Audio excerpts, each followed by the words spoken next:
Dad was very active. In many ways, he was sort of a super disabled person. And when he became active in the independent living movement, that was almost by accident. He'd been very active in social justice issues, civil rights issues, environmental issues, community issues, but he had never been an activist for people with disabilities. I don't think he really just thought of himself that way. And then at one point, he met Ed Roberts, who is recognized as the founder and sort of the Dr. King of the independent living movement. And Ed was talking about all the different projects that he was doing for people with disabilities, and Dad was like, well, you should come to Nevada County. We really could use someone like you. And he said, oh, you have someone in Nevada County who can do that work. And Dad was like, well, what are you talking about? He said, I'm looking at him. And inspired Dad and Mom to become disability rights activists.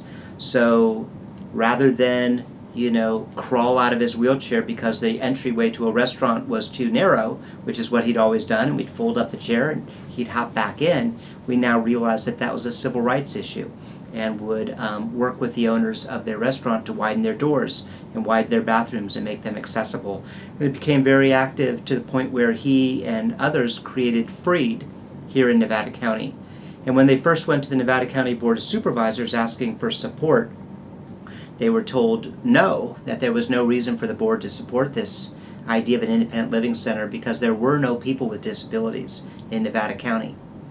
And so my mom and dad thought that was an interesting observation, and they went to the county fair. And every single day at the county fair, they ran up to every single person who looked like they had a visible disability and recruited them to play wheelchair sports and to get involved. And by the end of the county fair, they'd identified over 1,000 people in Nevada County with visible disabilities. And those county supervisors couldn't ignore that, and that became the beginning of what would later become Freed.